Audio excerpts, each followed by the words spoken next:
I thought finding my real family would finally give me the life I had always dreamed of. Instead, the moment I returned to my wealthy family's mansion, I was treated like an unwanted stranger. My parents were distant, my sister openly hated me, and every mistake somehow became my fault. Only one person welcomed me, the perfect heir who had taken my place. But as I dug deeper, I uncovered a shocking truth. Someone had spent years turning my family against me. What happened next destroyed a carefully built lie and changed all our lives forever. I found them. I stared at the private investigator across the diner table. What do you mean? He pushed a folder toward me. I found your biological family. I laughed nervously. You're serious? Very. My hands shook as I opened the folder. Inside were photographs of a wealthy family standing in front of a massive mansion. At the top of the page was a name. I looked up. The Hayes family? He nodded. You're Ethan Hayes, their missing son. For a moment I couldn't speak. I had spent years working construction jobs, living paycheck to paycheck, and wondering why I had been abandoned. Now I was being told I belonged to one of the richest families in the country. This doesn't feel real. It is. A week later, a luxury car picked me up. The driver smiled. Mr. Hayes, we're here. I stepped out and stared at the enormous mansion. My stomach twisted. This place looked like something from a movie. The front doors opened. 5 people waited inside. A tall man stepped forward. Richard Hayes. My father. He extended his hand. Welcome. I shook it. Thank you. That was all. No hug. No emotion. Next came my mother. Eleanor Hayes. She looked at me for a second before looking away. Hello, Ethan. Hello, Mom. She forced a smile. It's nice to meet you. Meet me. Not welcome home. Meet me. The words hurt more than I expected. Then a woman crossed her arms. Sophia Hayes. My older sister. Her eyes moved over my cheap clothes. You're really him? I guess so. She didn't look impressed. Before the silence became unbearable, another man stepped forward. He smiled warmly. Brother, welcome home. I blinked. You must be Lucas. He nodded. It's good to finally meet you.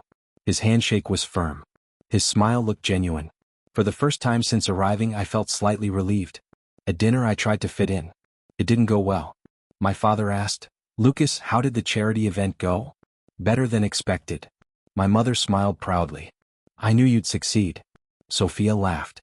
Lucas succeeds at everything. Lucas shrugged. I just do my best. Everyone seemed impressed. I finally spoke. I worked construction for 6 years. The table went quiet. Then Sophia immediately looked at Lucas. What about the investor meeting? The conversation moved on without me. Later, my father said, Lucas has helped this family tremendously. My mother nodded. We're very proud of him. I forced a smile. Every discussion somehow returned to Lucas. His achievements. His kindness. His success. I felt invisible. That evening, Lucas found me standing alone outside. Don't worry. What do you mean? They need time. I looked at him. You seem comfortable here. He smiled. I've been part of this family my whole life. Someone called his name. Lucas. He excused himself immediately. The moment he walked inside, everyone smiled. Nobody noticed me standing alone. Later that night, I walked past Sophia's room. I heard voices. Then I heard my name. I stopped. I wish Ethan never came back. The words hit me like a punch. Another voice answered softly. I know. My chest tightened. I quietly walked away. After years of wondering where I belonged, after finally finding my family, one question kept repeating inside my head. Why did everyone seem to hate me before they even knew me? Several weeks passed, and every day felt like a test I couldn't pass. At breakfast, my father looked at Lucas and smiled. The hospital donation was successful? Lucas nodded. It helped more people than we expected. My mother beamed. That's wonderful. Sophia laughed. Lucas somehow makes everything look easy. Lucas raised his hands. I just try to help. Nobody noticed me sitting there. Eventually I spoke. I volunteered at the construction shelter this weekend. The table became quiet. Then my father turned back to Lucas. What about the expansion project? I lowered my eyes. The conversation had moved on again. A few days later, I met my grandfather for the first time. Victor Hayes entered the living room and everyone immediately stood.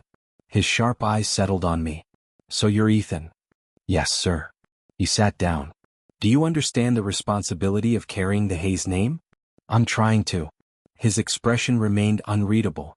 Trying and succeeding are different things. Before I could answer, Lucas stepped forward. Ethan is adjusting well. Grandfather nodded. I hope so. Even then, Lucas looked like the hero. The problem started soon after.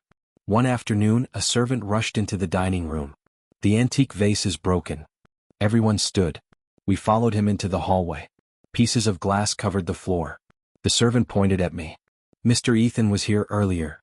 I frowned. That doesn't mean I broke it. Sophia crossed her arms. Then who did? I don't know. My father sighed. This is becoming a pattern. The word stung. A week later, another issue appeared. Olivia Carter, the family lawyer, arrived carrying several files. She looked concerned. An important contract is missing. My father's face darkened. Who handled it last? Olivia hesitated. Ethan delivered documents to that office yesterday. I stared at her. Lucas asked me to. Sophia shook her head. Of course. I didn't take anything. Nobody answered. 2 hours later, the contract was found in a storage room. No one apologized. No one even mentioned it. The accusations simply continued. Then came the argument with a servant. I had politely asked him to bring coffee to my office. 10 minutes later, he stormed downstairs. Mr. Ethan insulted me. I nearly choked. What? He called me useless. I never said that. My father rubbed his forehead. Ethan, why are there always problems around you? I felt frustration building inside me. There aren't. Grandfather looked disappointed. Ethan embarrassed us. The words landed hard. A day later, Sophia repeated another familiar line. Ethan isn't worthy of this family. I pretended not to hear her. But I heard everything. Weeks passed. Mistake after mistake somehow pointed back to me. Meanwhile, Lucas remained perfect. He donated money. He helped employees. He smiled constantly. Everyone loved him. One evening, I decided to take a walk through the garden. The mansion was quiet. As I passed near the servants' quarters, voices stopped me. I recognized one immediately. Lucas. I moved closer. A servant stood beside him. Did everything go smoothly? Lucas asked. Yes, sir. Good. The servant laughed nervously. What should I do next? Lucas didn't hesitate. Make sure Ethan gets blamed again. My stomach dropped. For a second I thought I had misheard him. Then he continued. The family still trusts me. The servant nodded. I understand. Keep it that way. I quickly stepped behind a wall before they noticed me. My heart pounded. My hands trembled. Every accusation. Every misunderstanding. Every embarrassing moment. Suddenly nothing felt random anymore. As I watched Lucas walk away, one terrifying thought entered my mind. Lucas might not be the saint everyone believed he was. I barely slept after overhearing Lucas in the garden. By morning I had made a decision. I needed proof. Not guesses. Not suspicions. Proof. The first person I called was Noah Bennett. When he answered, he immediately said, You sound terrible. I need help. Tell me where you are. An hour later we sat in a quiet coffee shop. Noah listened carefully as I explained everything. When I finished he leaned back. So Lucas has been setting you up. I heard him myself. And nobody knows? I shook my head. No. Noah folded his arms. Then let's find evidence. For the first time in weeks I felt hopeful. 3 days later Noah called me. I found something. What is it? You need to see it. I drove to his apartment immediately. The moment I arrived he handed me a folder. I opened it. Inside were copies of school records. My school records. At least they were supposed to be. What am I looking at? Noah pointed to several reports. Read them. I did. My stomach tightened. The documents described me as violent, dishonest, selfish. One even claimed I had stolen money from another student. This is ridiculous. It gets worse. I looked at him. These records were altered. How do you know? The dates don't match. I stared at the pages. Someone had changed them. Someone wanted me to look like a terrible person. That same evening, Noah introduced me to Detective Aaron Wells. Aaron studied the documents quietly. Then he looked at me. You believe Lucas is responsible? Yes. Aaron nodded. Let's find out. Over the next 2 weeks, we investigated everything. Every accusation. Every strange incident. Every misunderstanding. The deeper we looked, the uglier the truth became. One afternoon Aaron called me. I found letters. I immediately drove to his office. Aaron placed several envelopes on his desk. My hands trembled. What are these? Letters sent to your family over the years. I opened the first one. My heart nearly stopped. The letter claimed I hated my family. The second said I never wanted to return home. The third claimed I would only come back for money. I looked up. I never wrote these. Aaron nodded. I know. How? The signatures are forged. For several seconds I couldn't speak. Everything suddenly made sense. My mother had received these letters. My father had received them. Sophia had received them too. For years. No wonder they hated me. No wonder they looked at me with disappointment. That night I sat alone in my room reviewing everything. Piece by piece the truth came together. My mother believed I rejected her. My father believed I was greedy. Sophia believed I only returned for money. None of those ideas came from me. They came from Lucas. For years he had been creating a false version of me. A version everyone could dislike. A version everyone could fear. A version everyone could compare to him. The hatred wasn't truly directed at me. It was directed at the fake person Lucas had created. The realization hurt. But it also brought relief. I wasn't imagining things. I wasn't crazy. The family had never been given the truth. The next morning I joined everyone for breakfast. Lucas smiled at me. Good morning, brother. Morning. His eyes narrowed slightly. You seem busy lately. I met his gaze. Just learning a few things. For a moment something flashed across his face. Fear. Then it disappeared. I hope you find what you're looking for. I think I will. His smile looked forced. For the first time I realized he was nervous. He knew I was getting closer. His carefully built world was beginning to crack. Later that evening my phone rang. It was Aaron. His voice sounded serious. Ethan, I found the final piece. I stood up instantly. What final piece? The proof linking Lucas directly to everything. My pulse quickened. Are you serious? Completely. I gripped the phone tighter. What did you find? Aaron paused. Then he said the words I had been waiting to hear. I found evidence that could destroy Lucas forever. The morning after Aaron called me, I met him at his office. He slid a thick folder across the desk. It's all here. I opened it. Bank records. Email copies. Witness statements. Forged letters connected directly to Lucas. I looked up. This is enough. Aaron nodded. More than enough. That evening I found Lucas standing alone on the balcony. The same place where he had first welcomed me. He smiled when he saw me. Brother. I closed the door behind me. We need to talk. His smile weakened. About what? I placed the folder on the table. His eyes immediately dropped to it. For several seconds neither of us spoke. Then his smile disappeared completely. You know. It wasn't a question. I nodded. I know. He looked away. For the first time he seemed nervous. I heard you talking to the servant. Silence. I know about the forged letters. More silence. I know about the school records. Lucas laughed bitterly. So that's how it ends. Why did you do it? His jaw tightened. Then he looked directly at me. You should have stayed gone. The words hit hard. So it was all true. Yes. His voice sounded cold. No kindness. No warmth. No act. Just honesty. You ruined my reputation. I protected my own. You manipulated the family. I had to. You didn't have to do anything. Lucas slammed his hand against the railing. You don't understand. Then explain it. His breathing grew heavier. If they love you, they'll stop loving me. I stared at him. What? I was their son. His voice cracked. I was the one they raised. He pointed toward the mansion. I celebrated birthdays with them.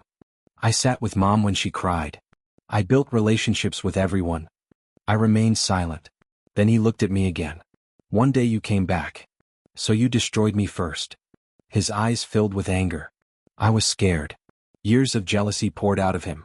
Every fear. Every insecurity. Every lie. When he finally stopped talking, the silence felt heavy.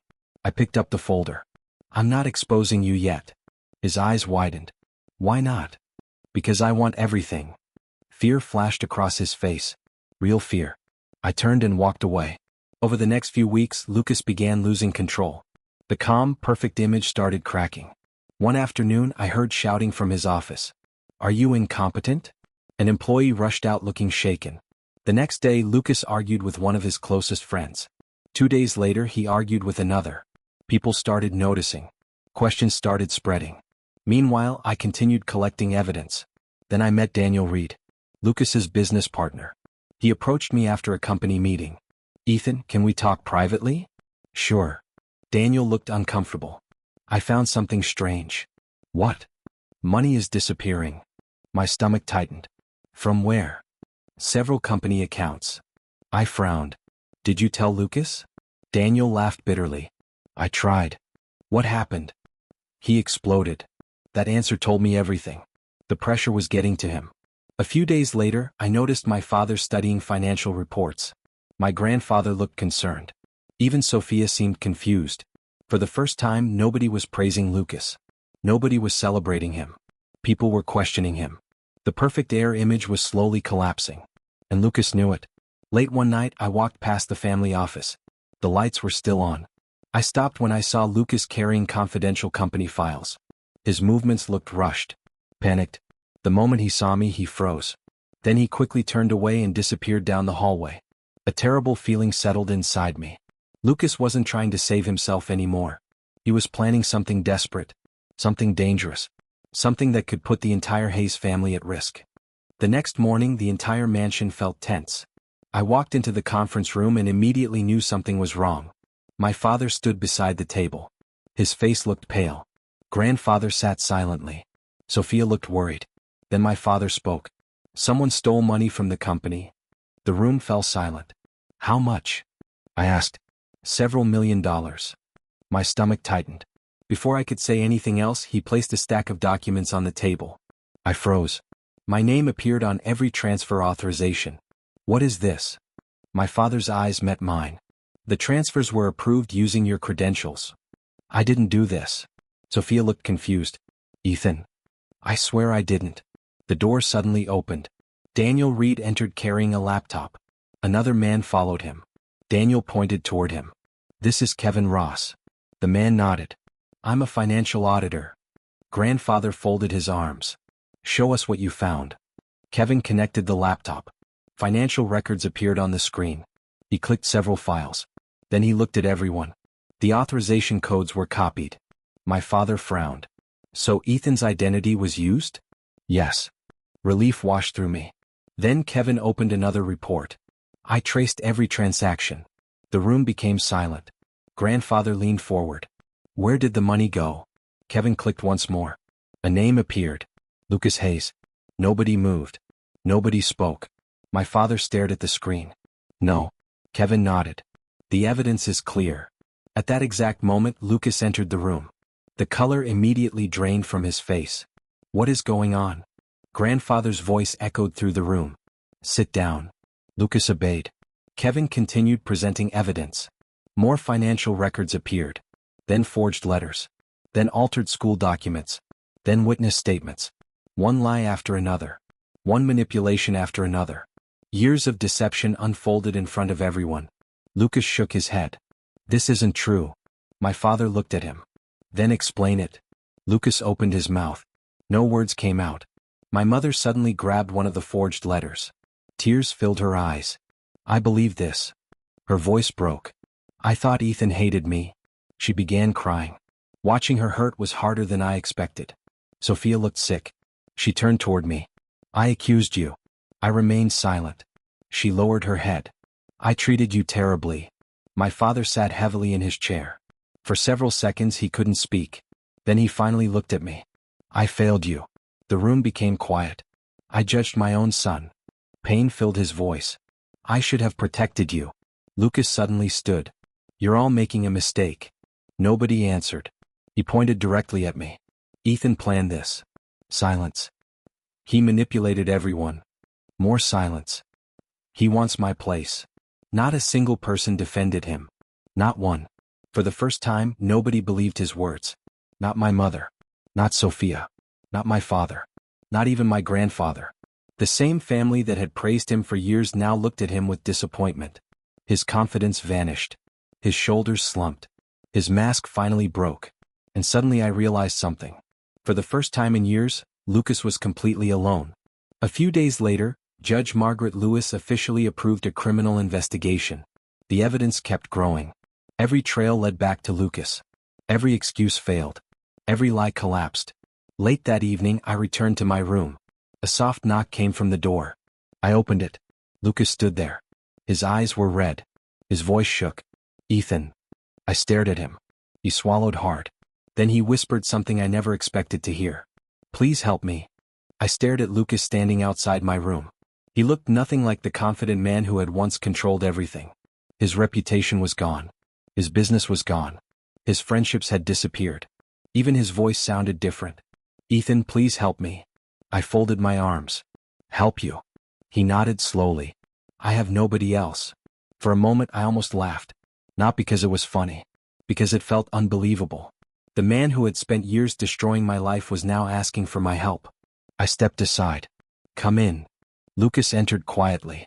Neither of us spoke for several seconds. Finally he sat down. "I ruined everything." I remained silent.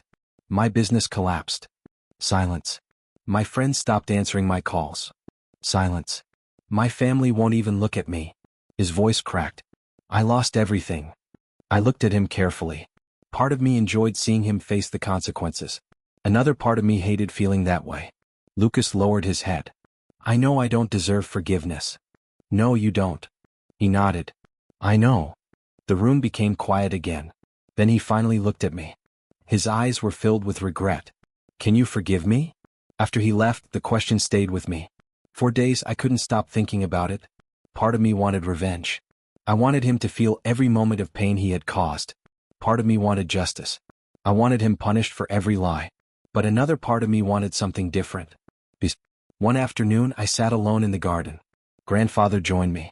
"You're troubled." I nodded. "I don't know what to do." He looked toward the trees. Then he spoke. "Your future matters more than his punishment." I stayed quiet. He continued. "If you spend years hating him, you'll stay connected to him forever." His words hit me harder than I expected. I thought about everything I had lost. My childhood. My family. My place in this home. None of it could be returned. No amount of revenge would change the past. That night I made my decision.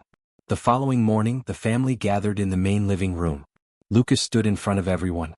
Grandfather spoke first. "Lucas Hayes, because of your actions, you are removed from the family inheritance." Lucas lowered his head. Nobody argued. Nobody objected. Not because I demanded it. Not because I wanted revenge. Because his own choices had created that outcome. Grandfather continued. "You must leave the mansion today." Lucas nodded slowly. "I understand." Several hours later, I watched him carry his bags toward the gate. Before leaving, he stopped beside me. "I'm sorry." I looked at him. For the first time, I believed him. "I know." He nodded and walked away. I felt no victory. No revenge. Only freedom. But as I looked back at the mansion, another question entered my mind. Lucas was gone. The lies were gone. Yet after everything that had happened, could my family ever repair the damage? Several months passed. Life slowly changed. One afternoon, my mother knocked on my office door. "Ethan, are you busy?" "Not really." She entered carrying an old photo album. "I want to show you something." She sat beside me and opened it. Photographs filled every page. I stared at them silently. Pictures from before I disappeared. Pictures of birthdays. Pictures of family vacations. My mother smiled sadly. "I kept these all these years." I looked at her. "You did." She nodded. "I never stopped hoping you would come home." My throat tightened. For the first time, I truly believed her. A week later, my father invited me into his office. "Sit down." I laughed. "That sounds serious." He smiled. "It is." Then he placed several business reports on the desk. "I want to teach you." "Teach me what?"